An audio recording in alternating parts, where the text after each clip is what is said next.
कि इसे लिखना कि ये जिंदा लोगों की संसद है। और मुझे डॉक्टर राम मनोहर लोहिया का वो कथन याद आ रहा है कि जब सड़कें खामोश हो जाएं तो संसद आवारा हो जाती है। वो भारत के संविधान और मंडल कमीशन का विचार है। भारत के बनाने वाले हमारे पुरखे थे, भारत को बचाने का काम हमें करना है। इसलिए हम सही रास्ते पर, जिन हाथों ने सदियों तक कुदाल फावड़ा और मेहनत से श्रम करके इस दुनिया को रहने लायक बनाया, पुरखों ने जाने कितनी कुर्बानी दी। पहली पीढ़ी आई है जो हाथ में कलम और किताब पकड़ी है, अभी तो बहुत लंबा हिसाब बाकी है। घंटी के पीछे भागोगे तो कुछ नहीं मिलेगा, अंत में वही मिलेगा, हमारी शिक्षा, हमारा रोजगार, हमारा सम्मान। उस सब की कोई चोरी कर रहा है, हम आपको बस सजग करने आए। घंटी के पीछे भागोगे तो कुछ नहीं मिलेगा, अंत में वही मिलेगा, हमारी शिक्षा, हमारा रोजगार, हमारा सम्मान। उस सब की कोई चोरी कर रहा है, हम आपको बस सजग करने आए। और आपके वोटों की कीमत आपके जाति के नेताओं को आगे खड़ा करके कर दिया जा रहा है। इसलिए और दूसरी तरफ आपको सांप्रदायिकता में झोंका जा रहा है कि रोज मंदिर मस्जिद की लड़ाई तुम लड़ते रहो, रोज जो है ये कथा भागवत करते रहो। अगर इस मुल्क के 90% लोग तय कर दें कि ये हिंदू मुस्लिम और मंदिर मस्जिद की लड़ाई में हम नहीं जाएंगे, वादा है आपसे कि इस भारत में सांप्रदायिकता खत्म हो जाएगी। आप अपने घर में चाकू मत तेज करो, मैं आपको कहने आया हूं। हर बच्चे बच्ची के हाथ में एक तेज कलम पकड़ा दो, वो अपना मुस्तकबिल की लड़ाई लड़ लेगी। हमारी लड़ाई कलम और किताब की लड़ाई, ये वैचारिक लड़ाई सदियों पहले से चली आ रही है। तथागत बुद्ध, कबीर, रैदास, पलटू दादू, भीखा, बुल्ले शाह, बाबा फरीद और चोखा मेला नारायण गुरु बसवन्ना से होते हुए महात्मा फूले, डॉक्टर भीमराव अंबेडकर, डॉक्टर राम मनोहर लोहिया, मंडल कांशीराम की लड़ाई भारत के राष्ट्र निर्माण की लड़ाई है। इसलिए हमें सब कुछ झोंक करके उसको लड़ना पड़े तो भी इस कारवां को रुकने नहीं देना। आप क्या कर रहे थे? मैं कम से कम आने वाले लोगों को कहूंगा कि मैं भारत के संविधान को बचाने के लिए, मोहब्बत, भाईचारा और बहनचारा बनाने के लिए, शिक्षा और रोजगार के लिए, मानव में प्रेम के लिए, सबको हक और बराबरी के लिए एक दिन बाराबंकी में अंबेडकरवादी संसद और मंडलवादी संसद आयोजित हुई थी।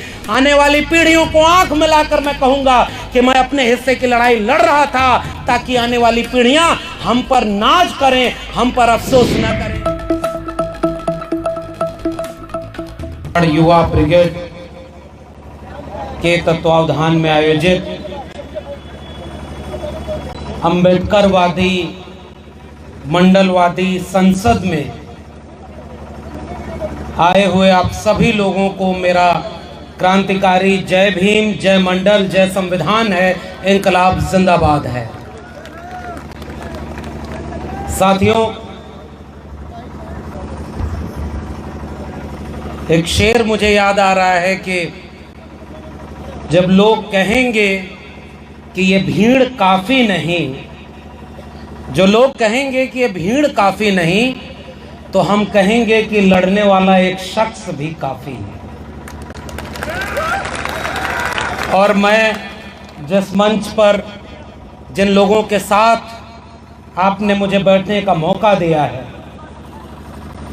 और असल में जिसे बहुजन कहते हैं, जिसे हम 85%, 90% कहते हैं, उसमें कोई व्यक्ति केंद्र में नहीं है। ऐसा ही एक गुलदस्ता है जिसमें तमाम अलग अलग समुदायों से आने वाले लोग एक विचार के नीचे एक हो जाते हैं। मुझे लगता है कि जिस वक्त देश की संसद अपना असली काम न कर रही हो, ऐसे वक्त में अंबेडकरवादी संसद और मंडलवादी संसद एक इतिहास रचने का काम करेगी। इसलिए आयोजकों को बधाई देता हूं कि आपने एक ऐसी संसद बनाई। और अभी नीरज भाई कह रहे थे कि इस आयोजन में शुरू में ही हमने उनको सलाह भी दी कि इसे लिखना कि ये जिंदा लोगों की संसद है। और मुझे डॉक्टर राम मनोहर लोहिया का वो कथन याद आ रहा है कि जब सड़कें खामोश हो जाएं तो संसद आवारा हो जाती है। और मैं उम्मीद करता हूं कि इस बाराबंकी और आसपास के जिलों से आए हुए आप सभी क्रांतिकारी लोग, बहुजन समाज, वंचित शोषित समाज के आप सभी लोग एक उम्मीद बनकर आए हैं हम सारे लोगों के साथ कि आपने सड़कों को खामोश नहीं रहने दिया है और वैचारिक क्रांति का एक जो आगाज हजारों साल पहले से चला आ रहा है, कितना भी बुरा वक्त आ जाए, कितना भी केस मुकदमे का दौर आ जाए, आपकी आवाजों को दबाने के लिए सत्ता तैयार खड़ी हो। कानून मुकदमे से आगे बढ़ के बुलडोजर तक बात पहुंच जाए, फिर भी जो नहीं डरा वो असली वैचारिक व्यक्ति है, वो भारत का निर्माता है। तो मैं इस पूरे विचार को किसी SC ST OBC का विचार नहीं कहता, मैं कहता हूं कि भारत का विचार वही है जो डॉक्टर अंबेडकर, डॉक्टर राम मनोहर लोहिया, जगदेव बाबू, रामस्वरूप वर्मा, ललई का विचार है। वो भारत के संविधान और मंडल कमीशन का विचार है। भारत के बनाने वाले हमारे पुरखे थे, भारत को बचाने का काम हमें करना है, इसलिए हम सही रास्ते पर हैं। लोग आकर के हमारे ऊपर यह आरोप लगाएंगे कि भाई भीम आर्मी के लोग कौन है, चंद्रशेखर आजाद कौन है, तो चंद्रशेखर आजाद जाति की बात करते हैं, जातिवादी हैं। नीरज पटेल कौन है, RS पटेल कौन है, तो कहेंगे कि वो पटेलों की बात करते होंगे, OBC की बात करते होंगे। लक्ष्मण यादव कौन है, तो कहेंगे कि ये अपनी जाति बिरादरी की बात करते होंगे, ये लोग बड़े जातिवादी लोग हैं। तो मैं ये पूछना चाहता हूं बाराबंकी के लोगों, आपको हनुमान जी की जाति कब पता चली थी? चंद्रशेखर भाई ने तो एक इंटरव्यू में पत्रकार से ये पूछा, मुझे बड़ा पसंद आया। भाई हनुमान जी तो भगवान थे ना, हैं उनके हिसाब से, उनकी जाति तो हमें नहीं पता थी। हनुमान जी की जाति बताने वाला कौन? इस देश में कभी भी राष्ट्रपति या प्रधानमंत्री बनने के बाद कोई अपनी जाति बताता था या कोई पूछता था क्या? इस देश में 2013 में कब पता चला कि एक व्यक्ति जो गुजरात के मुख्यमंत्री रहते हुए किस जाति के थे? नहीं पता था। जब उन्हें प्रधानमंत्री बनना हुआ तो बिना पूछे देश को बताते रहे कि मैं OBC मां का बेटा हूं, मुझे प्रधानमंत्री बना दीजिए। उनसे किसने उनकी जाति पूछी थी? जब राष्ट्रपति आपने बनाया तो राष्ट्रपति तो किसी जाति का नहीं होता ना भाई, वो तो सबका होता है। प्रेस कॉन्फ्रेंस करके राष्ट्रपति की जाति बताने वाले लोग कौन थे? और अभी जब कुछ और चुनाव बीता तो कैबिनेट मंत्री और केंद्र सरकार में मंत्री बनाने के बाद, मैं तो दिल्ली में रहता हूं ना, बड़ी बड़ी होर्डिंग लगा करके पहली बार कौन बताया कि 12 अनुसूचित जाति जनजाति और 27 OBC को हमने मंत्री बना दिया। वो कौन लोग हैं जो कल आपको हिंदू बनाने आते हैं, वो हमें हमारी जाति बताते हैं, हमको कहते हैं कि हम सारे लोग जातिवादी हैं। जब वो करें तो वो ब्रह्मांड की चिंतन हो गया, वो मानवतावादी हैं। और हम जातियों के बराबरी और समानता की बात करें तो हम जातिवादी हो गए। ये सवाल मेरा उन लोगों से है। भाई अच्छा एक बात बताइए, मैं तो उत्तर प्रदेश में हूं, बहुत ज़्यादा नहीं उधर बोलूँगा, केस मुकदमा बहुत हो जा रहा है, इशारे में ही बात करें। वैसे भी हम लोग पढ़ाने लिखाने वाले पेशे से जुड़े हैं। यहीं बाराबंकी एक ऐसा शहर है, मैं यहाँ आने के पहले पढ़ रहा था, इसे पूर्वांचल का गेट द्वार बोला जाता है। यहाँ से पूर्वांचल शुरू हो रहा है। तो पूर्वांचल की ज़मीन वैचारिक ज़मीन, और वहीं गाय भैंस चराने वाले लोग। OBC समाज के लोगों को एक किस्सा अपना सुना रहा हूँ। थोड़ा सा वक्त है, हम लोग प्रोफेसर लोग हैं, 1 घंटा की तो क्लास लेने का है अनुभव। अब यहाँ 10-15 मिनट बोलना है क्योंकि मुझे निकलना भी है। एक किस्सा सुनिए। हमें तो पता ही नहीं था कि जाति हमारी क्या है। गांव में गाय भैंस चराते थे, घर वालों ने थोड़ा हिम्मत करके भेज दिया, इलाहाबाद यूनिवर्सिटी पढ़ने लगे। पढ़ते पढ़ते जब विश्वविद्यालय टॉप किया तो जो प्रोफेसर हमें बहुत पसंद करते थे, उनका बयान था कि जो गाय भैंस चराना लगे वो लोग अगर यूनिवर्सिटी टॉप करने लगे तो हमारे घरों के बच्चे कहाँ जाएंगे। तब मुझे पता चला कि मैं तो ओबीसी जाति का हूं। ये मेरे सामने मेरा प्रोफेसर ही मेरी जाति पूछता है। हमने नहीं पूछी किसी की जाति, और हमें तो उसी समय पता चल गया। उत्तर प्रदेश में कुछ लोगों को बहुत बाद में पता चला, जब उनका घर वर गंगा जल से धुलवाया गया, तब कहा कि अरे ये तो हम तो ये निकले। भाई एहसास तो सबको होगा। अभी उत्तर प्रदेश में रामचरितमानस का विवाद चल रहा है। भाई देखो, मेरी तो पीएचडी ही तुलसीदास पर है। हमने तो उसी में पीएचडी की हुई है, और हमने एक एक चौपाई पढ़ी हुई है। अभी तो 2-4 चौपाई पर अभी लेखक साहब बोल रहे थे, वर्मा जी, अभी 2 चौपाई 4 चौपाई पर इतना विवाद हुआ। अरे अभी तो बाबा साहब अंबेडकर, भारत का संविधान और मंडल धीरे धीरे जमीन पे पहुंच रहा है। जिन हाथों ने सदियों तक कुदाल फावड़ा और मेहनत से श्रम करके इस दुनिया को रहने लायक बनाया, पुरखों ने जाने कितनी कुर्बानी दी।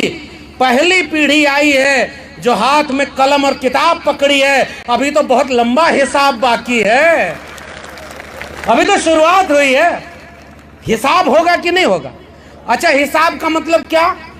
भाई हम ये पढ़ के अगर ये सवाल पूछेंगे कि भाई जिस चीज को आप लोग देवता बना के पूज रहे हैं, अगर वहां कोई मूंछ रखने पर, कोई मटका छू देने पर, कोई घोड़ी चढ़ जाने पर और कोई अपने हक हुकूक की बात कर देने पर मारा जा रहा हो, तो सवाल पूछेंगे ना।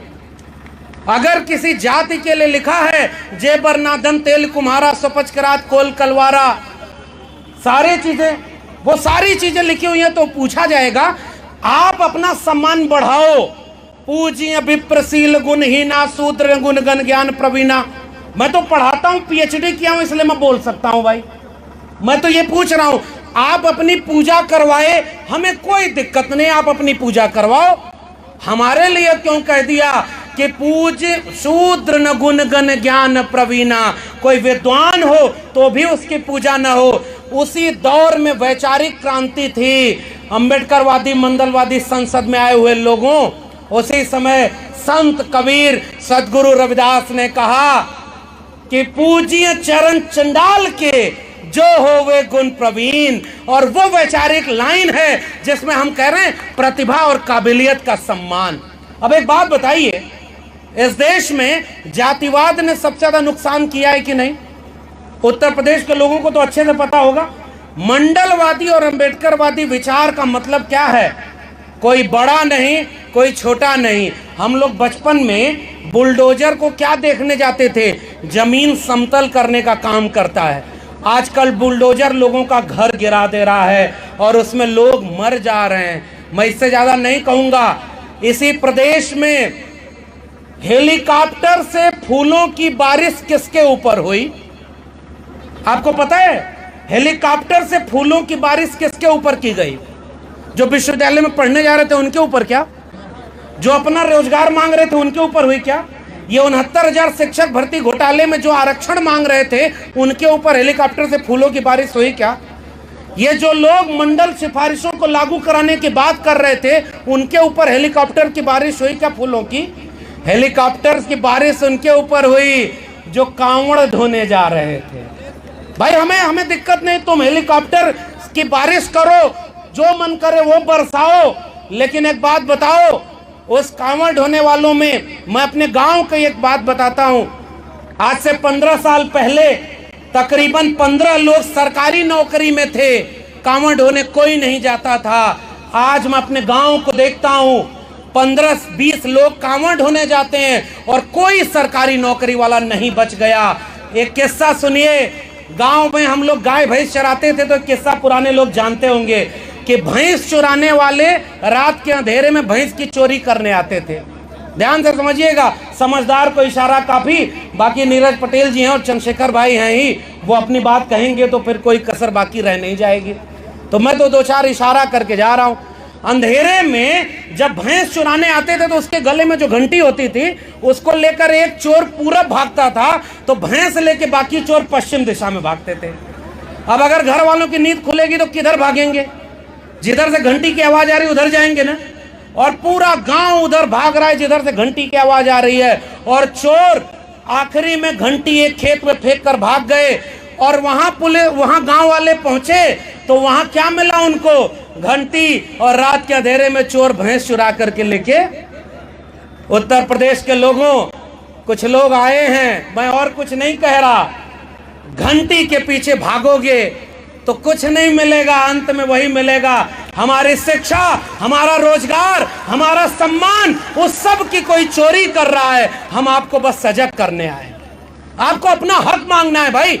और आखिरी और एकमात्र बात कहने आया हूं, हमारे मंडलवादी संसद और अंबेडकरवादी संसद का अगर कोई सबसे महत्वपूर्ण लड़ाई का हथियार है इस देश में, मुकदमा उनके ऊपर नहीं होगा जो कहेंगे चाकू तेज करके घर में रखना होगा क्योंकि हमारा धर्म खतरे में है। पता है कि नहीं आप लोगों को? चाकू तेज करने की बात कोई करता है कि नहीं? और तो और इस प्रदेश में कुछ लोग फकीर बन गए तो कोई जुबान काटने पर इतना रुपया और जो है गर्दन काटने पर इतना रुपया। और हमने पढ़ा था, संत न छोड़े संतई कोटिक मिले असंत और मलय भुजंग ने पे दिया शीतलता न सजंत। ऐसे संत लोग जो काम क्रोध लोभ मोह अहंकार से ऊपर हो जाते हैं, जब ऐसे संतों को देखा आजकल के तो याद आ गए हमारे संत कबीर फकीर, और उन्होंने कहा मन ना रंगाए रंगाए जोगी कपड़ा। अचानक मेरी आंख खुल गई, ये मामला घपला का है भाई। माला तो कर में फिरे, जीभ फिरे मुख माए, और मनवा तो चौदिस फिरे, यह तो सुमिरन नाय। और इसलिए उन्होंने कहा कि मुंह को कहां ढूंढे रे बंदे, मैं तो तेरे पास में। कुछ लोग आएंगे आपसे कहेंगे कि अरे तुम कहां ये बैठे हो, हालांकि यहां तो वैचारिक लोग हैं। वैचारिक लोग अपने गांव में जाकर देखिए, वो लोग कहते हैं आओ धर्म खतरे में है, आओ जो है मंदिर बनवाना। आप तो बाराबंकी में बोल रहे हैं, बगल में मंदिर बन रहा है, बहुत अच्छी बात है, बनाइए, आपको जो मन करे वो बनाइए।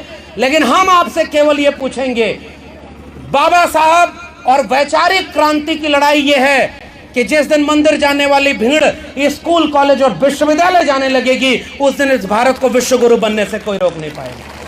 हम तो आपका विरोध भी नहीं कर रहे भाई, हम तो आपसे कह रहे उत्तर प्रदेश में आप बता दो सबसे बड़ा विश्वविद्यालय आपने कोई बनाया क्या? कोई हॉस्पिटल बनाया क्या? कोई स्कूल कॉलेज बनाया क्या? और केवल एक इशारा करके जा रहा हूं मेरे गांव के लोगों, आपको पता नहीं आपका क्या क्या लुट चुका है।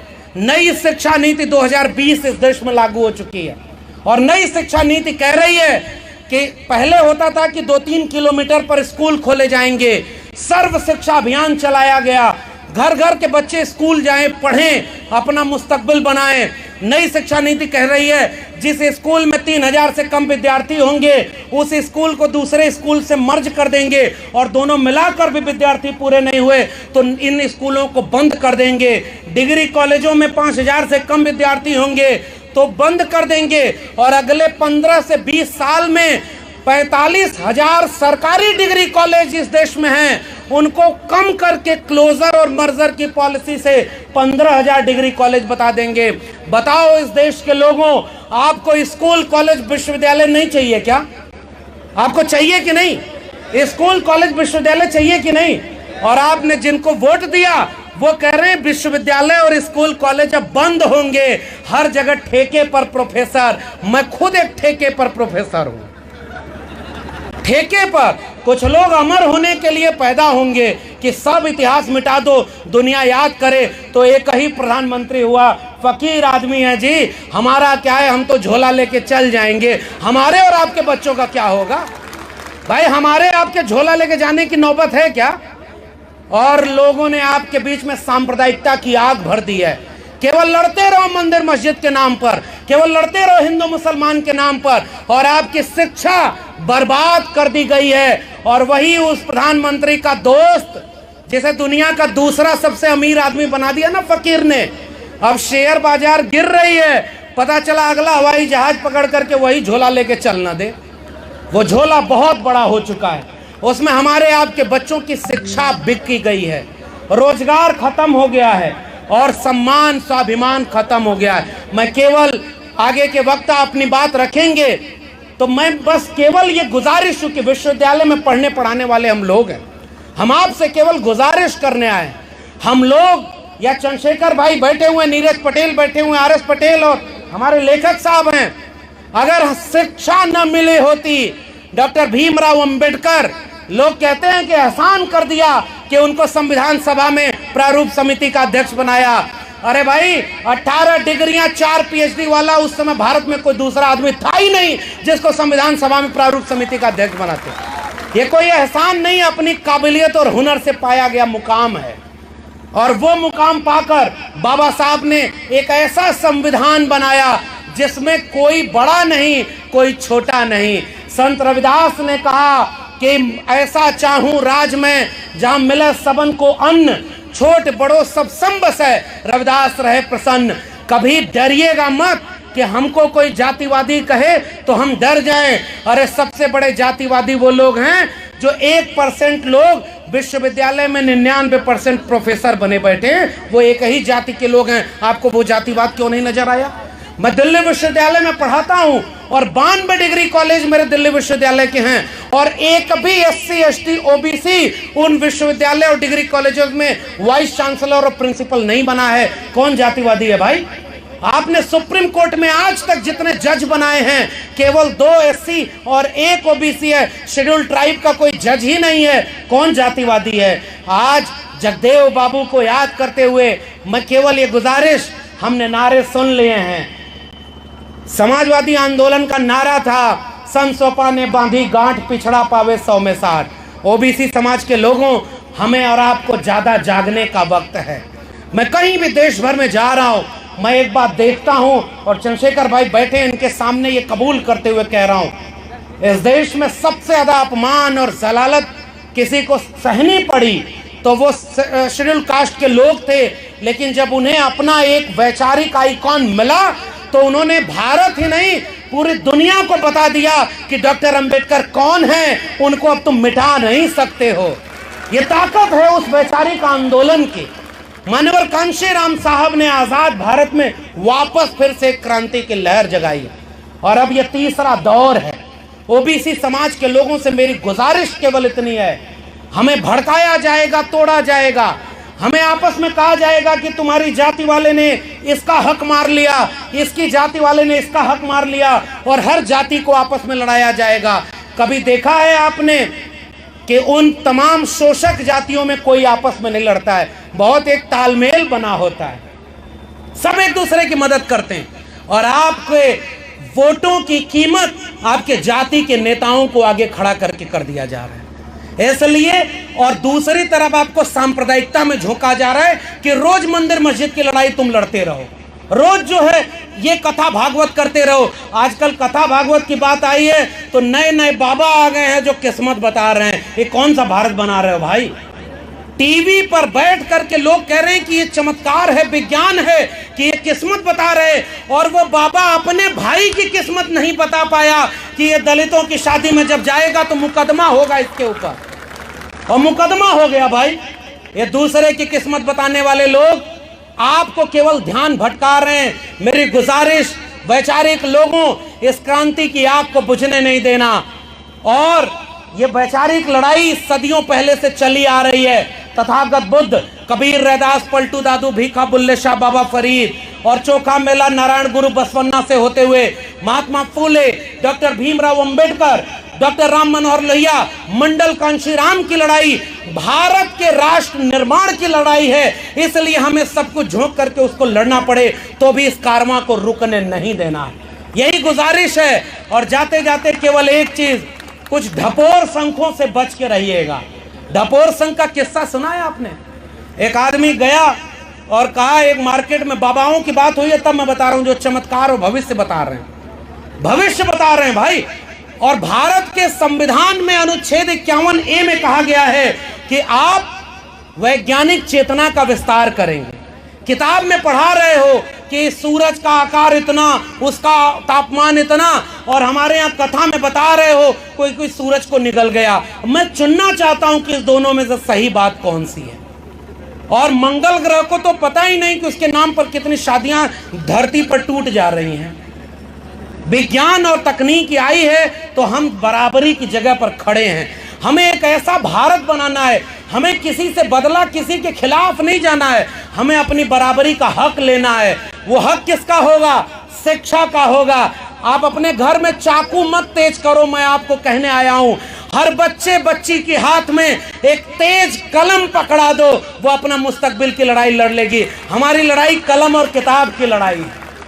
पढ़ेगा इंडिया तभी तो बढ़ेगा इंडिया। और उधर कहा पढ़ेगा इंडिया, बढ़ेगा इंडिया, और इधर इंडिया के एजुकेशन सिस्टम को अंबानी अडानी के हाथों बेच दिया। नारों पर मत जाना। ढपोर संघ का किस्सा सुनाकर अपनी बात खत्म करूंगा।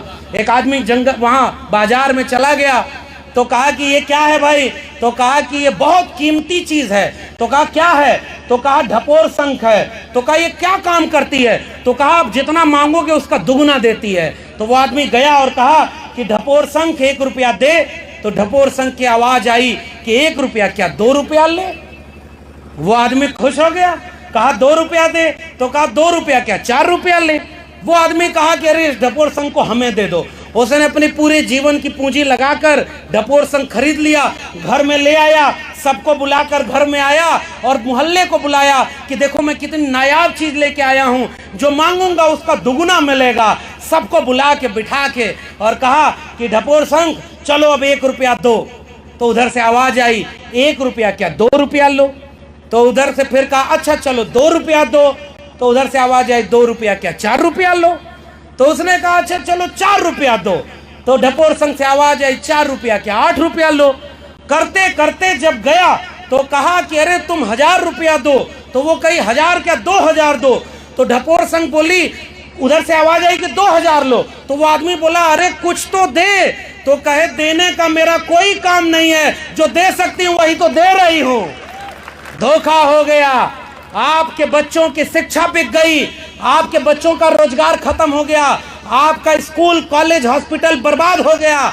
और जिस दौर में बड़े बड़े स्कूल कॉलेज बनवाने थे, उस समय आपको मंदिर मस्जिद हिंदू मुस्लिम और 2 रोज लड़ाया जाएगा।